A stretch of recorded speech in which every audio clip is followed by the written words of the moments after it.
오늘 하나님의 말씀의 제목은 하나님이여. 우리가 하나님을 부르면서 말씀을 시작하고 싶습니다. 톨스토이라고 하는 사람이 인간을 세 가지의 부류로 설명합니다.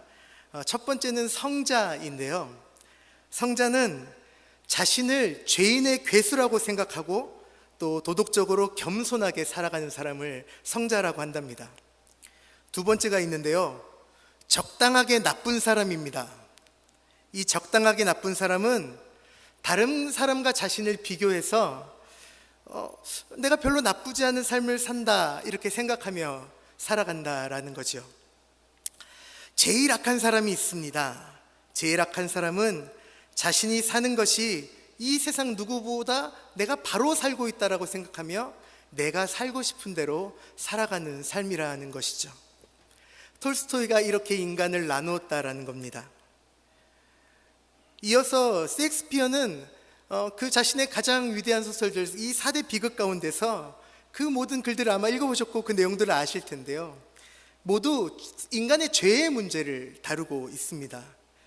특히 맥베스 같은 경우 아라비아 향수를 모두 가져온다고 해도 내 손에 있는 죄를 씻을 수 없다. 그리고 어떤 망각죄를 가지고 온다 해도 나의 죄를 잊게 할 수 없다라고 고백합니다.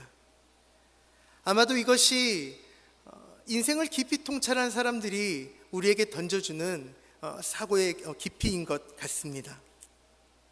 인간은 죄로부터 자유로울 수 없다라는 것이죠. 사람은 죽음 앞에 설 때에, 때론 위기를 당할 때에, 그리고 병들었을 때에, 혹은 내가 하던 일들이 파산했을 때에 우리 스스로의 허울을 벗고 매우 예민하고 날이 선 본심으로 하나님 앞에 서게 됩니다.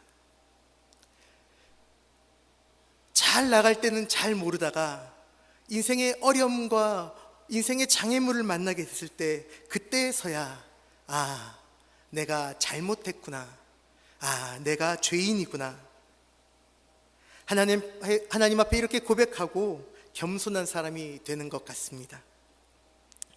아마 이것이 인생 속에서 맛보는 하나님의 소리이며 섭리가 아닐까 합니다. 단지 기독교가 아니더라도 모든 종교는 인간 안에 있는 죄의 실체를 증명해주고 있습니다. 단지 종교만이 아니라 인문학자들도, 심리학자들, 상담학자들 또한 인간이 서로에게 미치는 이 죄의 문제를 이 시대 속에 가장 큰 문제로 말하고 있다는 것입니다.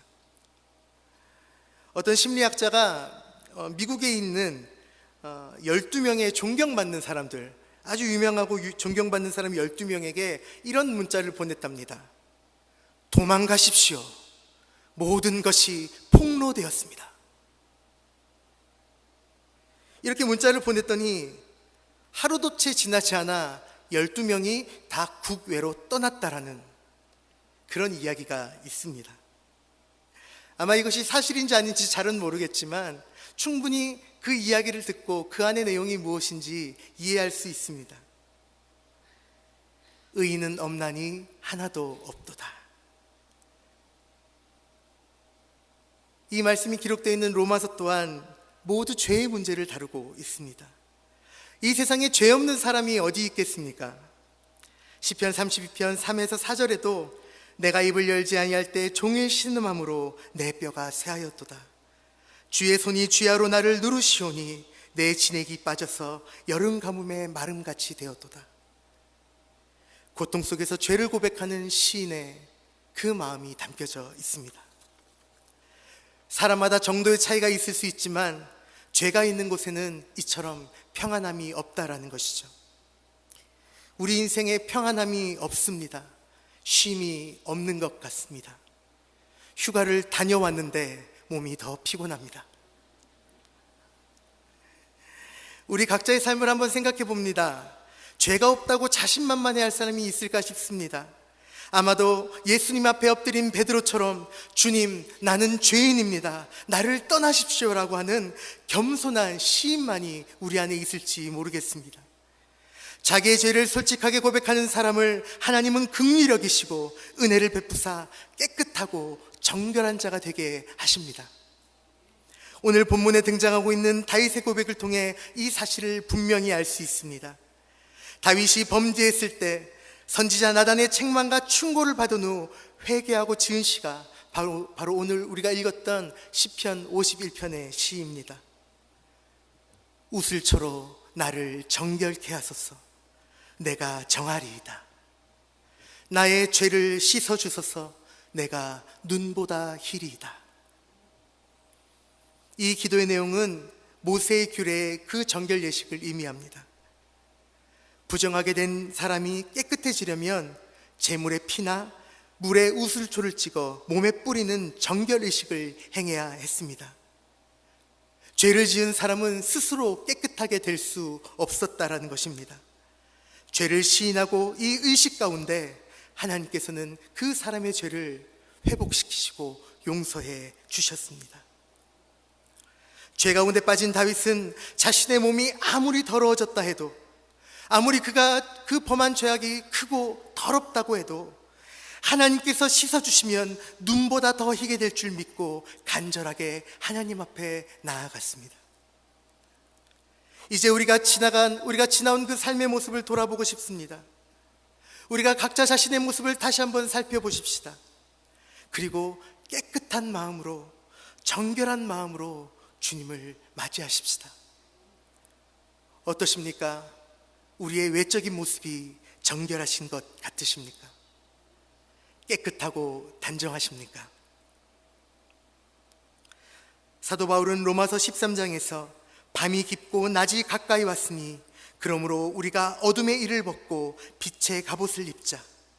낮에와 같이 단정히 행하고 방탕하거나 술 취하지 말며 음란하거나 호색하지 말며 다투거나 시기하지 말고 오직 주 예수 그리스도로 옷 입고 정욕을 위하여 육신의 일을 도마하지 말라 우리에게 말씀하십니다. 우리가 이 말씀 가운데 있기를 간절히 기도합니다. 성경에 보면 하나님께서 아브라함을 거부할 수 없는 부르심으로 부르시고 그를 선택하셨습니다. 그리고 아브라함과 그의 후손을 하나님의 백성이 되게 하셨습니다. 또한 그를 가나안으로 인도하실 때 그 자손이 남자이면 모두 할례를 행하게 했습니다. 할례는 하나님이 구별하여 세운 거룩한 백성이라는 징표입니다.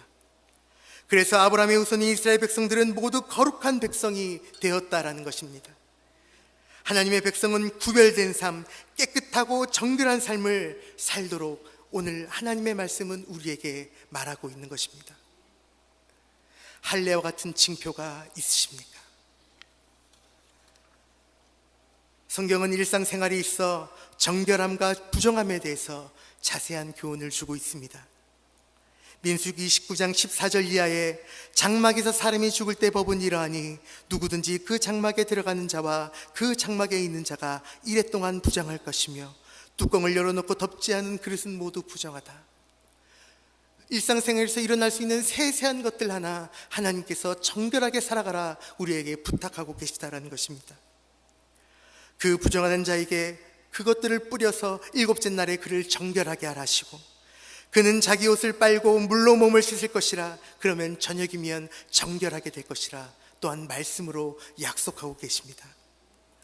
이처럼 하나님의 백성들은 이 시대 가운데 철저하게 정결한 자로 살아가라 권고받고 있습니다. 성경이 인간의 외적인 생활에 대해서 매우 열심히 정결을 강조하고 있다는 것을 우리는 잊지 말아야겠습니다. 하나님의 백성으로 살아간다는 것, 죄송합니다, 편한 삶이 아닙니다. 저는 성경 속에서 저를 불편하게 하는 두 명의 인물이 있습니다. 바로 요셉과 다니엘입니다. 성경 어디를 찾아봐도 이 둘의 흠을 찾기가 어렵습니다. 참 불편한 사람들입니다. 웃으시라고 말씀드린 거였는데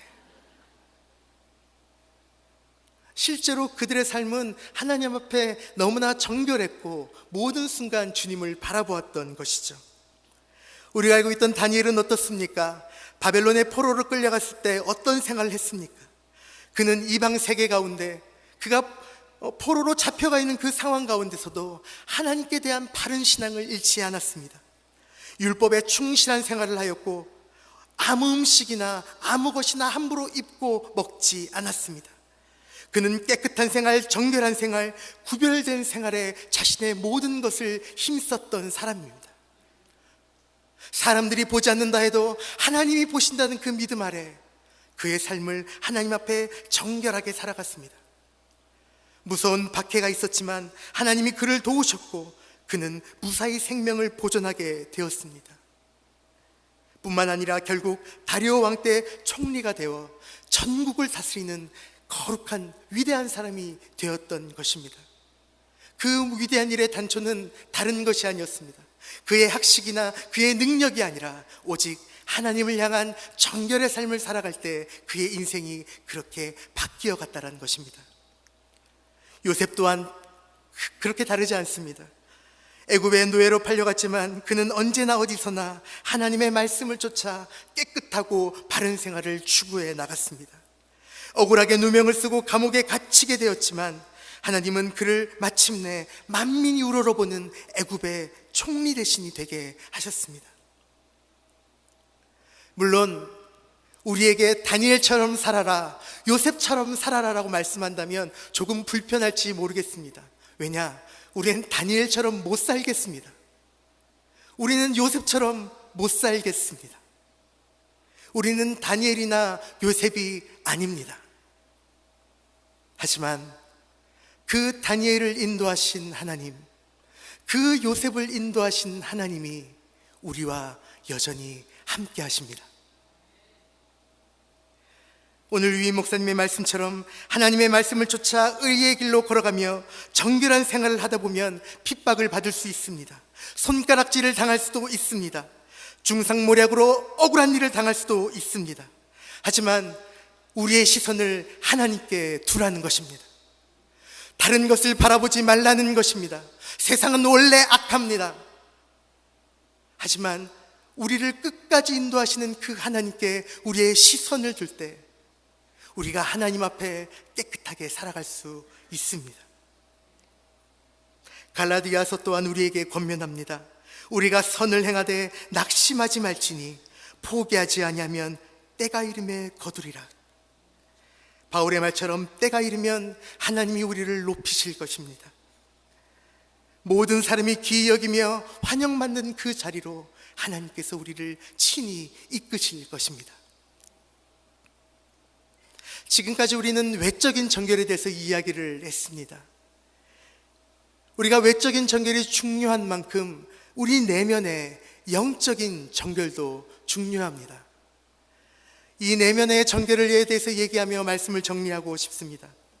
성경은 외적인 정결만 강조했을 뿐 아니라 우리 인간의 내면적인, 영적인, 도덕적인 면에서 특별히 정결의 의무를 가르쳐 주고 있습니다.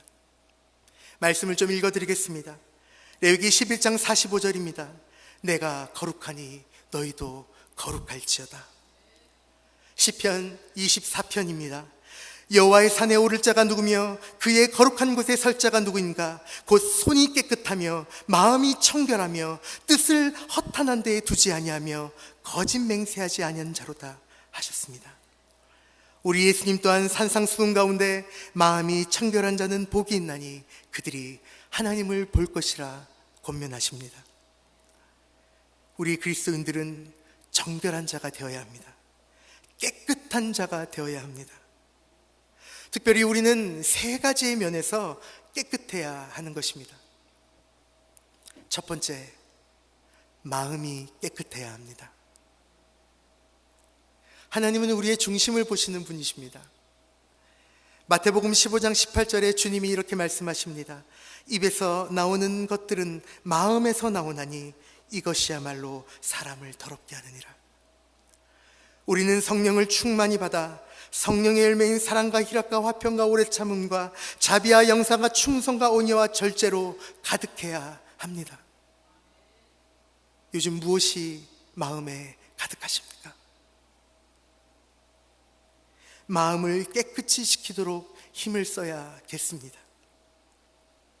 물론 우리 안에 항상 이 모든 것들, 그 깨끗한 것을 담는다는 것 쉽지 않습니다.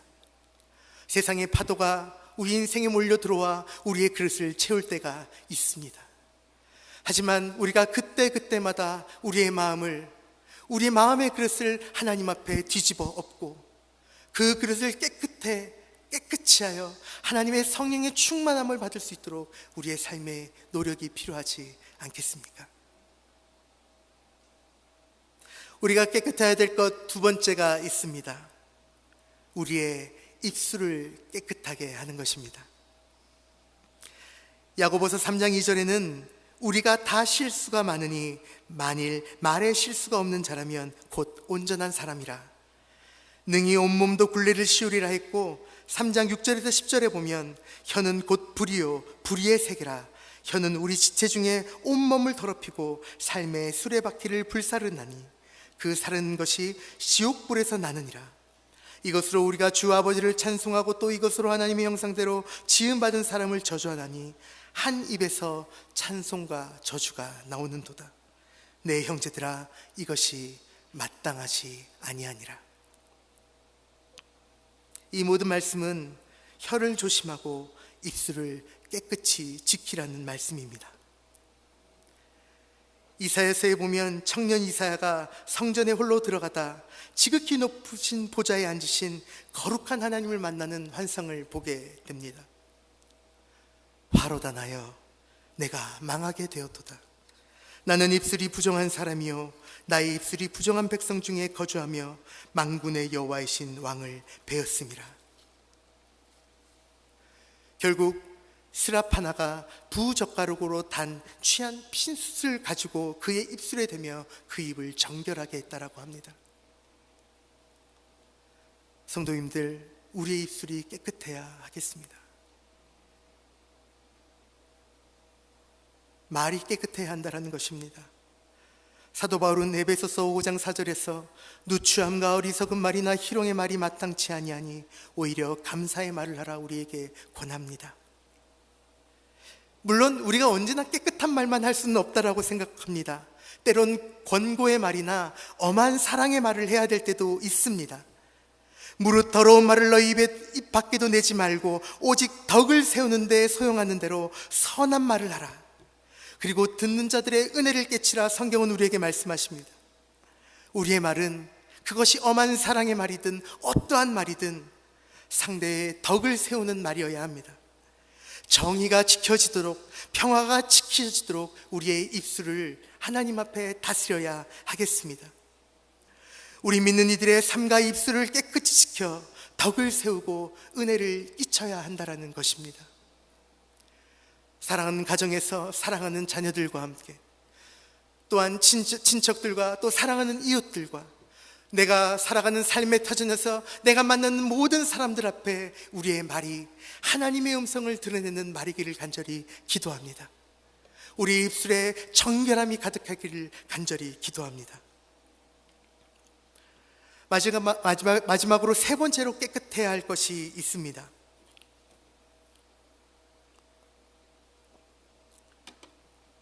손을 깨끗하게 하는 것입니다. 더러운 생각은 입술을 통하여 나타날 뿐만 아니라 손을 통하여 불결한 행실로 나타나기도 합니다. 손을 깨끗이 해야 한다는 말은 바로 바른 행실을 가져야 한다는 것입니다. 손으로 뇌물을 주고받을 수 있습니다. 손으로 도둑질할 수 있습니다. 손으로 다른 사람을 치기도 합니다. 때로는 그를 죽이기도 합니다. 그리고 손으로 남을 돕기도 합니다. 선한 봉사도 합니다.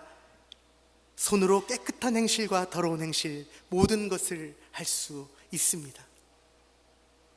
깨끗한 교제가 있는가 하면 더러운 교제도 있습니다. 사업도 깨끗이 할 수 있는가 하면 더럽고 추하게도 할 수 있습니다. 정치, 사회, 경제, 문학 등 다양한 방면에 있든 그것을 깨끗하게 할 수도 있고 더럽고 냄새나게도 할 수 있습니다. 그것이 바로 인간의 행실입니다.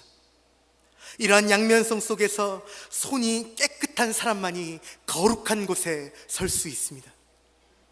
하나님은 선지자 이사야를 통해 우리에게 경고하십니다. 너희가 손을 펼 때에 내가 내 눈을 너희에게서 가리고 너희가 많이 기도할지라도 내가 듣지 아니하리니 이는 너희의 손에 피가 가득함이라.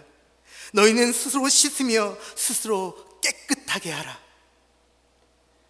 여러분, 우리의 손이 깨끗해야 한다는 것입니다. 우리의 삶이 바르게 행해야 한다는 것입니다. 모든 면에서 깨끗한 행실을 드러내어야 합니다. 우리가 이 시대 가운데 수많은 사람들의 비난을 받는 교회가 된 것은 우리가 실제로 무엇을 잘못했는가 우리가 돌아봐야 될 부분이 아니겠습니까? 이 땅의 교회가 하나님의 정결하심과 하나님의 능력과 하나님의 정의와 공의를 온전히 드러내고 있다면 아마도 이 세상 사람들은 우리를 손가락질하는 것 아니라 오히려 교회로 몰려오지 않겠습니까? 하지만 안타깝게도 그렇게 행하지 못하는 사람들이 적지 않은 것 같습니다. 세상 속에 교회가 바른 것을 이야기하도 너희나 잘해라, 니들만 잘해라, 너나 잘해라 이야기를 듣는 것을 보면 우리가 우리 안에 분명히 돌아봐야 할 것이 있는 것 같습니다.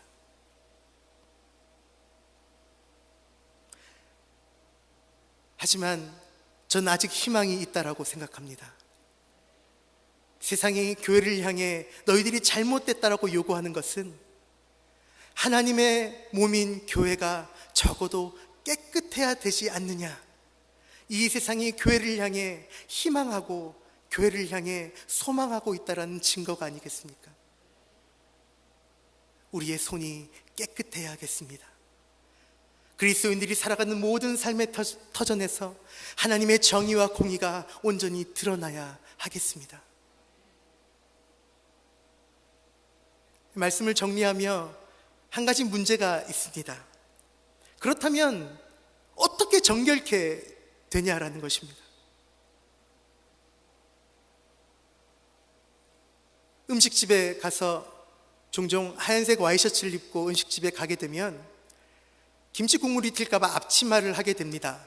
왜? 김치 국물이 묻은 채로 집에 가면요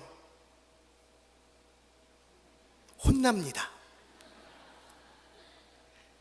그래서 앞치마도 두르고 어떻게든 조심해서 음식을 먹습니다. 근데 참 신비합니다.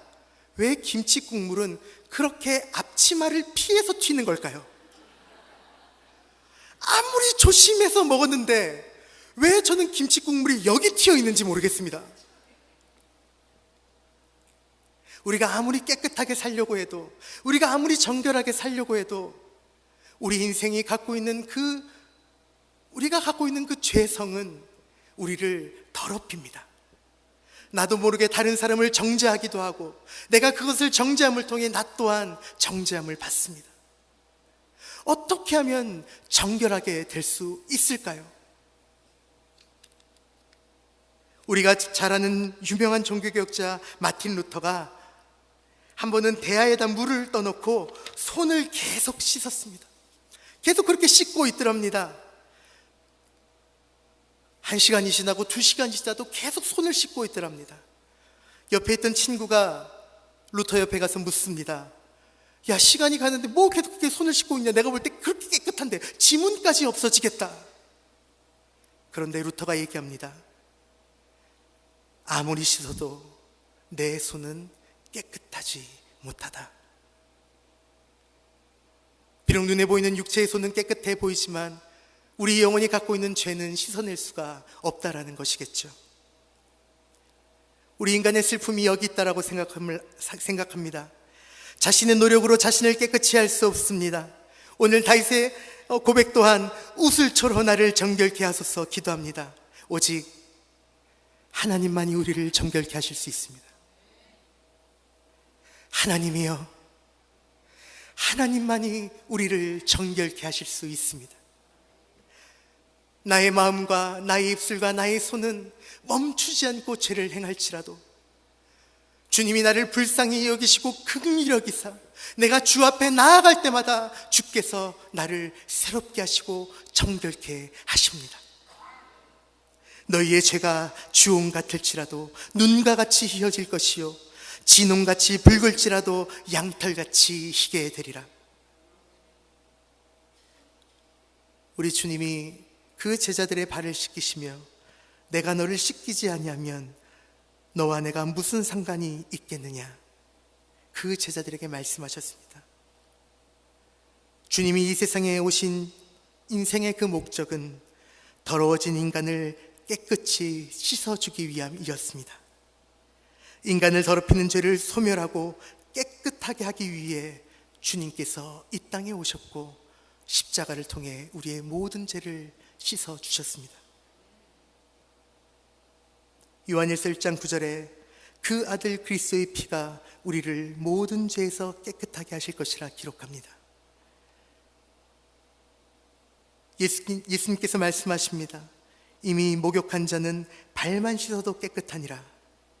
더러운 우리 인간은 누구나 영적인 목욕이 필요합니다. 회개하고 십자가에서 대속의 피를 흘리신 그 예수님을 구주로 믿고 영접함으로 우리는 그 죄로부터 자유로워지고 정결케 될 수 있습니다. 인간은 누구나 이 신령한 목욕, 주의 보혈로 씻음 받아야 합니다. 그리고 때론 우리가 회심함으로 주 앞에 돌아가며 그 목욕을 경험했는데 때때로 주께 다시 한번 나아가 주 앞에 우리의 발을 씻어야 할 수 있다라는 것입니다. 발에 먼지가 묻는 것처럼 우리 또한 이 세상을 살아가며 어쩔 수 없이 죄악을 행하게 됩니다. 한 번은 문둥병자 한 사람이 예수님께 나와 주여 원하시면 저를 깨끗하게 하실 수 있습니다 말합니다. 그러자 주님이 말씀하십니다. 내가 원하노니 깨끗함을 받으라. 주님이 우리의 깨끗함을 바라고 계십니다. 그리고 우리가 주님 앞에 깨끗함을 바라며 나아갈 때 주님이 우리를 깨끗하게 하십니다. 우리가 무슨 은혜를 더 구하겠습니까? 우리가 인생에 어떤 복을 더 구하시겠습니까? 아닙니다. 우리가 받은 은혜로 이미 충분한 것입니다. 사랑하는 성도 여러분, 우리는 다 죄인이며 영적인 문둥병자들입니다. 주께 나와 깨끗하게 씻음을 받아야 합니다. 더럽고 냄새나는 취한 모습, 있는 모습 그대로 주님 앞에 나아가 우리를 보여드리기만 하면 주님은 말없는 사랑으로 우리를 감싸시고 깨끗하게 씻어주십니다. 깨끗한 사람, 깨끗한 마음, 깨끗한 입술, 깨끗한 손, 깨끗한 가정과 깨끗한 사업, 우리의 삶의 모든 터전, 모든 이웃들 깨끗하게 살기를 원합니다.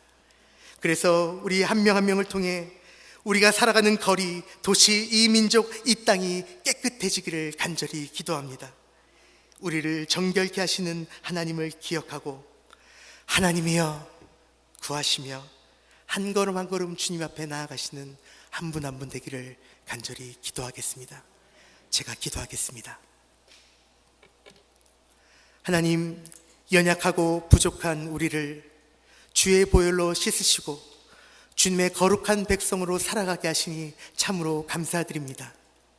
하지만 주님, 저희들 안에 있는 것들이 연약하고 아직도 부족하여 하나님의 영광을 온전히 드러내지 못하고 정결하지 못하게 살아가는 부족한 자들임을 주 앞에 고백하오니 주여 다시 한번 주님의 성령의 보혈로, 주님의 보혈로 우리를 깨끗하게 씻으사 우리로 삶 속에 하나님 앞에 정결함을 지키며 살아가게 하여 주시옵소서. 우리의 마음을 정결케 하시고 우리의 입술을 정결케 하시며 우리의 모든 행실을 정결케 하셔서 이 세상 사람들이 우리를 바라보며 거룩한 하나님을 볼 수 있도록 주여 우리의 모든 삶을 인도하여 주시옵소서. 우리를 깨끗하게 하기 원하시는 그 하나님께 감사드리며 예수 그리스도 이름으로 기도드렸습니다.